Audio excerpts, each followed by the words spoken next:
JNTV 시청자 여러분 안녕하십니까?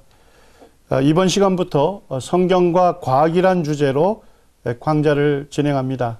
저는 남원 서문교회에서 목회자로 섬기고 있고 전주대학교에서 신경과학을 가르치고 있는 김종만 교수입니다.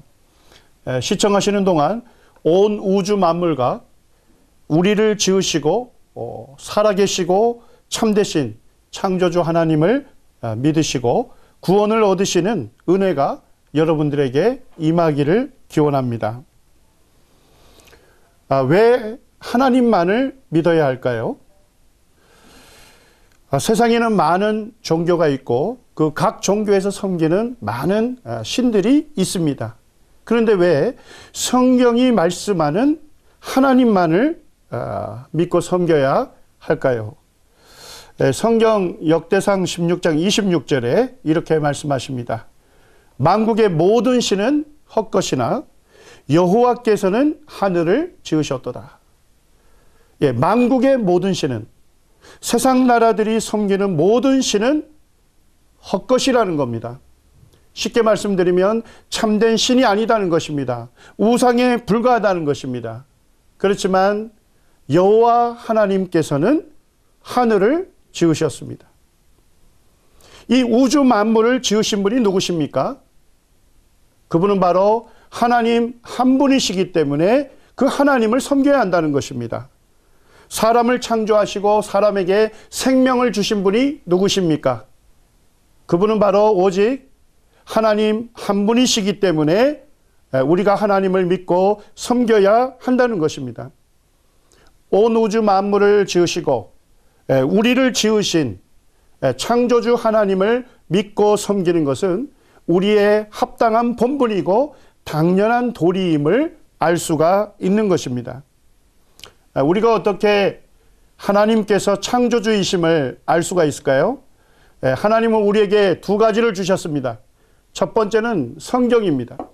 이 성경은 창조주 하나님께서 계시하신 하나님의 말씀입니다. 그렇기 때문에 이 성경을 우리가 자세하게 살펴본다면 하나님께서 존재하실 뿐만 아니라 그 하나님은 온 우주 만물과 우리를 지으신 창조주이심을 알 수가 있을 것입니다. 두 번째는 하나님께서 이 천지 만물을 통해서 하나님께서 창조하신 이 세계를 통해서 하나님께서 존재하시고 그 하나님은 창조주이심을 우리에게 분명하게 알 수 있도록 하셨습니다. 이 천지 만물은 하나님의 작품입니다. 그렇기 때문에 이 하나님께서 만드신 이 창조의 세계를 잘 살펴보게 되면 하나님께서 이것을 어떻게 설계하시고 어떻게 창조하셨는지를 우리가 분명하게 알 수가 있는 것입니다. 오늘 첫 시간에는 성경에 대해서 먼저 소개하기를 원합니다. 이 성경은 이 성자가 거룩할 성자입니다. 그리고 경자는 책 경자입니다. 그러니까 문자적으로 보면 성경이라는 것은 거룩한 책이라는 것을 의미합니다. 왜 성경을 거룩한 책이라고 할까요? 그것은 성경이 하나님의 말씀이기 때문입니다. 성경 디모데후서 3장 16절엔 모든 성경은 하나님의 감동으로 된 것이라고 말씀하고 있습니다. 성경에 기록된 일부의 내용이 하나님의 말씀이라는 것이 아닙니다. 성경 전체의 기록이 하나님의 말씀이라고 성경 자체가 선언을 하고 있습니다. 성경 데살로니가전서 2장 13절에 보면 사도 바울이 데살로니가 사람들에게 성경 말씀을 전했는데요. 그때 데살로니가 사람들은 이 사도 바울이 전하는 성경 말씀을 들을 때 사람의 말로 받지 아니하고 하나님의 말씀으로 받았다고 기록하고 있습니다. 데살로니전서 2장 13절을 제가 읽어 드리겠습니다. 이러므로 우리가 하나님께 끊임없이 감사함은 너희가 우리에게 들은 바 하나님의 말씀을 받을 때에 사람의 말로 받지 아니하고 하나님의 말씀으로 받음이니 진실로 그러하다. 이 말씀이 또한 너희 믿는 자 가운데에서 역사하느니라. 사도 바울이 데살로니가 사람들에게 성경 말씀을 전해 주었습니다. 그때 그곳에 있는 사람들이 성경에 기록된 내용을 사람의 말로 받지 아니하고 하나님의 말씀으로 받았습니다. 그들이 하나님의 말씀으로 받고 믿었을 때에 이 하나님의 말씀이 믿는 자 가운데서 역사하였습니다. 이 성경 말씀이 그들의 마음을 변화시켰고 이 성경 말씀이 그들의 삶을 변화시켰습니다. 우리가 이 성경을 살펴볼 때에 데살로니가 사람들처럼 하나님의 말씀으로 받으시는 축복이 시청자 여러분들에게 임하기를 원합니다. 우리가 성경을 성경 전서라고도 부르기도 합니다. 오늘날 성경은 이렇게 한 권으로 되어 있습니다만 실제적으로 성경은 66권의 책으로 되어 있습니다. 우리가 이 톨스토이라고 하는 그 대문호가 그가 쓴 많은 책들이 있는데 그 책들을 전부 모아서 우리가 톨스토이 전집이라고 이름을 붙이듯이 하나님에 의해서 기록된 많은 책들이 있는데 66권이라고 하는 책들이 있는데 그 책을 이제 한 권으로 묶어서 우리가 성경 전서라고 부르는 것입니다.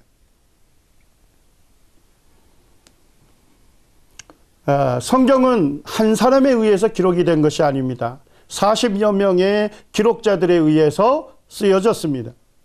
그리고 한 기간 동안에 기록된 것이 아니라 1600년이라는 오랜 기간에 걸쳐서 성경이 기록이 되었습니다. 성경의 첫 번째 책이 무엇입니까? 창세기입니다. 창세기는 말 그대로 지을 창자에다 세상 세자에다 기록할 기자입니다. 세상을 창조한 기록이 창세기인데요. 창세기는 지금으로부터 언제쯤 기록이 됐을까요? 창세기는 주전 1500년경에 기록이 됐습니다. 그러니까 지금으로부터 우리가 보게 되면 3500년 전에 기록된 말씀입니다. 3500년 전이라면 우리나라 어떤 시대였을까요? 그 시대는 고조선 시대입니다. 아주 고대의 성경 창세기가 기록이 된 것입니다. 자, 이제 성경의 마지막 권 책 이름이 뭡니까? 요한계시록입니다. 이 요한계시록은 주후 넉넉 잡고 한 100년쯤에 기록이 된 것입니다. 그때가 우리나라 어떤 시대인지 아십니까? 그때 우리나라는 신라시대였습니다. 삼국시대였습니다. 자, 그러면 성경 전체가 언제 기록이 된 것입니까? 아주 고대에 기록된 기록이라는 것을 알 수가 있습니다. 성경은 아주 고대에 기록이 되었음에도 불구하고 이 성경은 현대과학이 밝혀낸 과학적 현상을 정확하게 기록하고 있습니다. 성경이 하나님의 말씀인 것을 우리가 어떻게 알 수 있을까요? 하나님께서는 이 성경이 하나님의 말씀이라는 것을 다양한 방법을 통해서 우리에게 알 수 있도록, 믿을 수 있도록 해주셨습니다. 그 가운데 가장 압도적인 증거는 두 가지가 있는데요. 첫째는 과학이고 두 번째는 성경에 기록된 예언입니다. 우리는 먼저 성경에 기록된 과학적인 현상을 이 시간 살펴보겠습니다. 성경은 하나님께서 과학책으로 우리에게 주신 것은 아닙니다. 그렇지만 성경에는 많은 과학적 현상을 기록하고 있습니다. 오늘날 현대과학이 이제서야 알게 된 사실에 대해서 성경은 몇천 년 전에 정확하게 기록하고 있는 것입니다. 여기에 있는 분이 매투머리라고 하는 해양과학자입니다. 과학계에서는 이분을 현대해양학의 아버지라고 부르기도 하고 해로의 발견자라고 부르기도 합니다. 이분이 한 160년 전만 해도 최고의 해양에 대한 최고의 과학자였습니다. 이분이 이제 어느 날 그 중한 질병이 걸려서 병원에 입원하게 됐습니다. 그는 하나님을 믿는 사람이었기 때문에 그 자녀들이 병원에 와서 매일같이 아버지에게 이 성경 말씀을 읽어주었습니다. 근데 어느 날 자녀가 읽어주는 성경 말씀을 듣다가 자기가 태어나서 처음으로 듣는 단어를 그때 발견하게 됩니다. 그날 아침에 자녀가 읽어준 말씀은 시편 8편이었습니다. 근데 8절을 읽어줬을 때 아버지가 태어나서 처음으로 듣는 단어를 듣게 됩니다. 시편 8편 8절에는 이렇게 기록되어 있습니다. 공중의 새와 바다의 어적과 해로에 다니는 것이니이다. 메투머리가 이 말씀을 듣는데 공중의 새도 알겠고 바다의 어적, 다양한 물고기도 알겠는데 무엇이 기록이 되어 있습니까? 해로가 기록이 되어 있는 것입니다. 그때 메투머리가 이런 생각을 합니다. 내가 해양에 대해서는 잘 알고 있다고 자부하는데 해로라는 것이 있다는 것을 처음 들어보았다. 메투머리는 어느 책을 통해서 해로가 존재한다는 것을 처음 듣게 됐습니까? 이 성경책을 통해서 해로가 존재한다는 것을 처음으로 들어보게 됐습니다. 그러나 성경에 해로가 있다고 말씀하셨다면 틀림없이 있을 거다. 메투머리는 이 성경을 누구의 말씀으로 믿고 있습니까? 하나님의 말씀으로 믿고 있었습니다. 그래서 하나님께서 이 성경에 해로가 존재한다고 기록하셨다면 틀림없이 해로가 존재할 것이다 하는 이분이 믿음을 갖게 되면서 내가 병이 나오면 그 해로를 찾아봐야 되겠다는 마음을 먹습니다. 이분이 실제로 이제 병이 나은 다음에 대서양에 가서 해로를 연구하게 됐습니다. 이 해로를 연구하면서 봤더니까 바닷물이 한 곳에 머물러 있는 것이 아니라 바닷물이 이동하는 이동 경로가 있다는 것입니다. 해로가 존재한다는 걸 알게 됐고 바닷물이 해로를 따라 이동하다가 최초의 위치로 돌아오는 바닷물이 해로를 따라 이동할 뿐만 아니라 최초로 돌아오는 순환한다는 것을 이분이 처음으로 알게 되었고 자기가 발견한 이 해로를 이제 지도에다가 그려넣게 됐는데요. 이것이 최초의 해양 지도가 된 것입니다. 메투머리 박사의 그 묘비가 버지니아주의 리치몬드시에 있는데요. 그 묘비명에는 이렇게 기록이 되어 있습니다. 해양학의 아버지 메투머리는 시편 8편 8절을 읽고 해로가 있음을 깨달아 최초의 해양 지도를 만들었다. 메투머리가 해로를 발견한 것이 언제입니까? 지금으로부터 160년 전에 발견했습니다. 그것도 이 성경 시편 말씀에 해로가 존재한다는 것을 그가 듣고서 해로를 연구하여서 해로가 존재한다는 것을 발견하게 된 것입니다.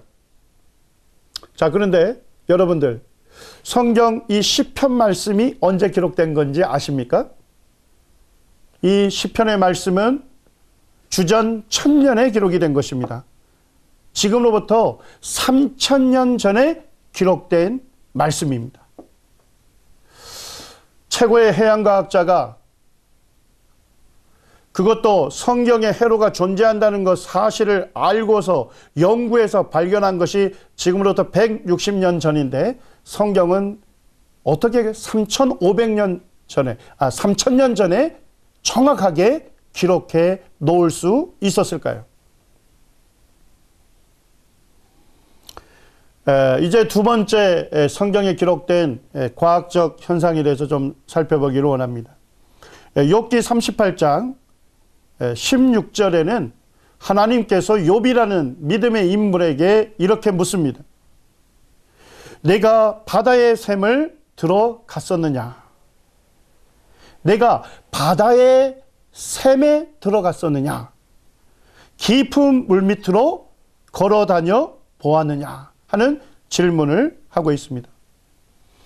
이 성경 본문 구절에서 무엇을 얘기하고 있습니까? 하나님께서 바다는 아주 깊다는 것을 말씀할 뿐만 아니라 그 바다 깊은 물밑에는 뭐가 있다는 겁니까?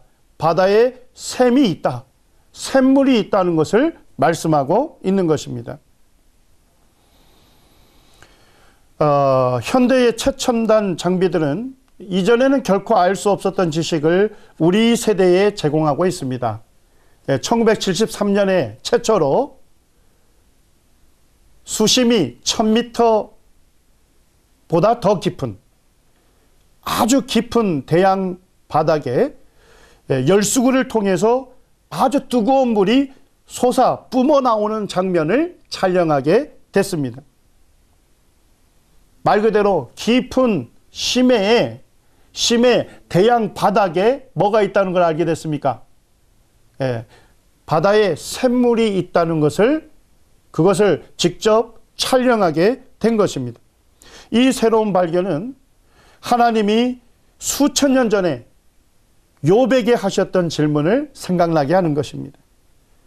욥기 38장 16절에서 하나님은 욥에게 묻고 계셨습니다. 내가 바다의 샘에 들어갔었느냐? 깊은 물밑으로 걸어다녀 보았느냐? 물론 욥은 바다에 샘이 있는 대양 바닥이나 깊은 물밑을 결코 걸어본 적은 없었을 것입니다. 욥은 아마도 바다의 샘에 대해서 알지 못했을 것입니다. 오늘날의 과학자들은 말 그대로 이 깊은 물 밑으로 걸을 수는 없지만 심해 잠수함을 가지고 이제 깊은 물 밑을 탐사하고 있는 것입니다. 우리나라에서도 한국해양연구원이 있는데요. 2008년에 불과 몇 년 전이죠. 그때 탐사선 온누리호가 파푸아뉴기니 해저 1200m에서 350도 정도의 아주 뜨거운 물이 솟구치는 샘물을 발견했습니다. 이 샘물을 과학자들은 열수 분출구라고 이름을 붙였습니다. 수천 년 전에 쓰여진 성경 욥기에는 놀랍게도 바다의 샘이 기록되어 있습니다. 오늘날의 과학자들이 바다 깊은 곳에 있는 열수구의 분출 과정을 연구하면서 과학자들은 의도하지 아니했습니다만 성경 기록이 너무나도 정확하다는 것을 오늘날 우리에게 확인해 주고 있는 것입니다. 과학자들은 이제서야 알게 된 사실을 성경은 어떻게 3500년 전에 정확하게 기록하고 있을까요? 우리는 조금만 생각해 보면 성경의 기록이 오직 이 모든 것을 창조하신 창조주 하나님께서 기록하지 아니했다면 알 수 없는 그와 같은 사실들이 기록되어 있는 것입니다. 그러므로 성경은 바로 창조주 하나님께서 계시하신 하나님의 말씀이라는 것을 우리가 믿을 수가 있는 것입니다. 이제 세 번째 성경에 기록된 과학적 현상을 살펴보겠습니다.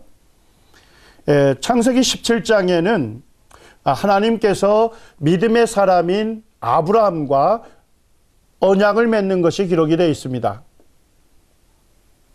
이 언약이라는 것은 쉽게 말씀드리면 계약이라고도 할 수가 있습니다. 이 하나님께서 믿음의 사람 아브라함과 계약을 맺었는데요. 그 계약의 내용이 무엇입니까? 하나님께서 아브라함의 후손을 하나님의 백성으로 삼겠다는 것입니다. 그리고 하나님께서 이 아브라함의 후손을 대대로 지켜주겠다고 하는 언약을 맺었습니다. 하나님께서 아브라함과 이 언약을 맺은 것을 하나님께서 몸에다 새기게 했는데 그것이 할례라고 하는 것입니다. 창세기 17장 9절에서 12절 말씀에 보게 되면 하나님께서 이 아브라함의 후손들에게 언약을 맺은 것을 이제 구체적으로 새기게 했는데요. 이 할례를 명령하면서 하나님께서 구체적으로 두 가지를 명령했습니다. 자, 첫 번째는 뭡니까? 너희 중 남자는 다 할례를 받으라고 명령하셨습니다. 두 번째는 12절에 기록이 되어 있는데요. 남자는 태어난 지 8일 만에 할례를 받으라고 구체적으로 뭘 지정했습니까? 날짜를 지정해 주셨습니다. 남자아이가 태어나면 8일째에 꼭 할례를 주라고 하나님께서 구체적인 날짜를 명령하신 겁니다. 예수님 시대나 오늘날 아브라함의 후손들이 사는 데가 이스라엘 사람들이죠. 이스라엘 사람들을 유대인이라고 하죠. 그런데 유대인들은 오늘날도 남자아이가 태어나면 8일째에 할례를 주고 있습니다. 제가 여러분들에게 물어보고 싶습니다. 만약에 남자아이가 태어난 지 8일째가 되는 날이 안식일이면 할례를 안식일 날에 줄까요? 아니면 그 다음 날로 미룰까요? 성경에서 말씀하는 안식일이 어떤 날인지 아시죠? 안식일에는 이스라엘 사람들이 모든 노동을 금지합니다. 그리고 그들은 육체적으로 쉼을 누리면서 자기들을 창조하시고 그리고 자기들을 하나님의 백성으로 삼아주신 그 하나님을 기억하고 하나님께 이 경배를 드리는 날이 안식일입니다. 제가 이스라엘에 다녀온 적이 있는데요. 안식일이 되면 엘리베이터가 어떻게 운영되는지 아십니까? 안식일 날에는 엘리베이터 단추를 누르는 것도 그것을 노동이라고 여겼습니다. 그래서 이스라엘 사람들은 안식일 날에 엘리베이터 탈 때 단추 누르지 않습니다. 자, 그러면 어떻게 올라갈 수 있을까요? 엘리베이터는 안식일 날 이렇게 운영이 됩니다. 1층에 와서 자동으로 문이 잠시 열립니다. 그리고 시간이 지나면 다시 닫힙니다. 그리고 2층에 올라가면 또 잠시 열렸다가 조금 지났다가 다시 닫힙니다. 자, 이렇게 해서 13층에 사는 사람은 모든 층들이 다 열린 다음에 13번째 층에서 문이 잠시 열릴 때 자기 집으로 들어갈 수가 있는 것입니다. 이 정도로 이스라엘 사람들은 안식일 날에는 모든 노동을 금지하는 것입니다. 자, 그런데요, 남자아이가 태어난 지 8일째가 되는 날에 안식일이 된다면 할례 수술을 할까요? 하지 않을까요? 예. 8일째가 되는 날이 안식일이라면 안식일이라 할지라도 그날에 할례를 행합니다. 왜 그럴까요?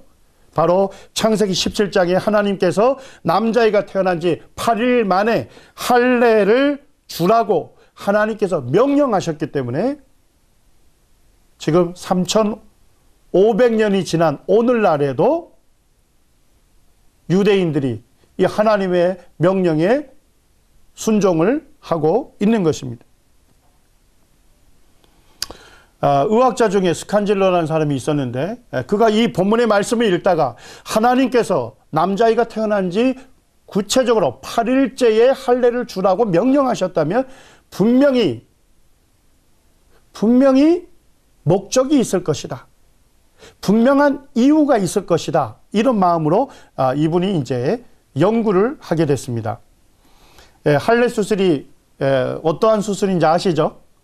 오늘날로 얘기하면 포경 수술과 같습니다. 우리가 있는 그 남성의 이 음경을 싸고 있는 표피를 절제하는 수술이 되겠습니다. 자, 그러면 표피를 절제하게 되면 어떻게 되겠습니까? 상처에서 피가 나게 될 것입니다. 그러다가 이제 시간이 지나게 되면 피가 이제 응고가 되고 이제 피가 멈추게 되는 것이죠. 자, 우리가 몸에서 상처가 나면 어떻게 됩니까? 피가 나올 때 그때 피 속에 있는 이 피를 응고시키는 단백질, 혈액 응고 단백질이 함께 나오면서 이 피를 응고시키는 거예요. 말 그대로 피를 굳게 해 주는 겁니다. 그렇기 때문에 우리가 피가 멈추게 되는 것이죠. 우리 이제 일반인들, 우리 어른들이 갖고 있는 피 속에 있는 혈액 응고 단백질의 양이 거의 비슷합니다. 그래서 그것을 지금 여기 도표에 보시게 되면 100%로 잡은 것입니다. 그런 다음에 이제 남자아이가 태어나게 되면 첫째 날, 둘째 날 이렇게 하면서 날짜별로 아이들의 그 피 속에 있는 혈액 응고 단백질의 양을 측정해 본 것입니다. 자, 만약에 남자아이가 태어난 지 3일째 되는 날에 할례 수술을 하게 되면 어떤 문제가 발생합니까? 보게 되니까 남자아이가 태어난 지 3일째에 보게 되면 어른들이 갖고 있는 혈액 응고 단백질의 한 30%밖에 안 나와요. 그러니까 너무나도 적은 양의 혈액 응고 단백질을 갖고 있기 때문에 그때 할례 수술을 받게 되면 어떻게 될까요? 피가 멈춰지지 않기 때문에 과다 출혈로 인해서 신생아의 생명이 위험해질 수가 있는 것입니다. 자, 그런데요, 남자아이가 태어난 지 8일째에 할례 수술을 하게 되면 어떤 이점이 있습니까? 거기에 보니까 어떻습니까? 어른들이 갖고 있는 혈액 응고 단백질보다도 더 많은 양이 분비가 되는 것입니다. 자, 그러면 남자아이가 태어난 지 8일째에 할례 수술을 하게 되면 어떤 이점이 있습니까? 혈액 응고 단백질이 많이 그때 갖고 있기 때문에 피가 빨리 멈춰지게 되고 그렇기 때문에 안전하게 할례 수술을 마칠 수가 있는 것입니다. 근데 더 놀라운 것은 뭐냐면 9일째 이 양이 떨어지고 10일째 정도 되게 되면 한평생 똑같은 혈액 응고 단백질을 갖게 된다는 것입니다. 자, 그러면 사람이 태어나서 죽을 때까지 사람의 일생 중에 할례 수술을 받기에 가장 안전한 날은 언제입니까? 그것은 바로 태어난 지 8일째가 된다는 것을 스칸질로가 연구를 통해서 알게 된 것입니다. 자, 하나님께서 할례를 명령하면서 남자아이가 태어난 지 8일째에 꼭 할례를 주라고 명령하신 특별한 이유가 있습니까? 특별한 목적이 있습니까? 그것은 뭡니까? 오직 일생 중에 할례 수술을 받기에 가장 안전한 며칠입니까? 오직 단 하루다는 것을 밝혀내게 된 것입니다. 실제로 홀트라는 사람하고 맥킨토시라고 하는 의학자가 쓴 논문에 보게 되면 이런 내용을 담고 있습니다. 생후 2일째에서 5일째가 되는 신생아의 경우 출혈에 특히 민감하다는 것을 관찰하게 됐고, 이 기간에 출혈이 일어날 경우에는 뇌에 심각한 손상을 일으킬 수 있고 쇼크와 빈혈로 인해서 신생아가 사망에 이를 수 있다고 하는 경고를 오늘날 의학자들이 주고 있는 것입니다. 제가 여러분들에게 질문을 해보고 싶습니다. 어때 성경은 그 오래전에 3500년 전에 할례를 받기에 가장 안전한 단 하루를 명령할 수 있었을까요? 사람을 만드신 분이 누구십니까? 그분은 바로 하나님이십니다. 오늘날 의학자들이 사람의 구조와 기능에 대해서 많이 연구합니다마는 사람의 구조와 기능에 대해서 가장 정확하게 말씀해 줄 수 있는 분은 누구십니까? 사람을 지으신, 사람의 창조주이신 오직 하나님만이 사람의 구조와 기능에 대해서 가장 정확하게 말씀에 줄 수 있을 것입니다.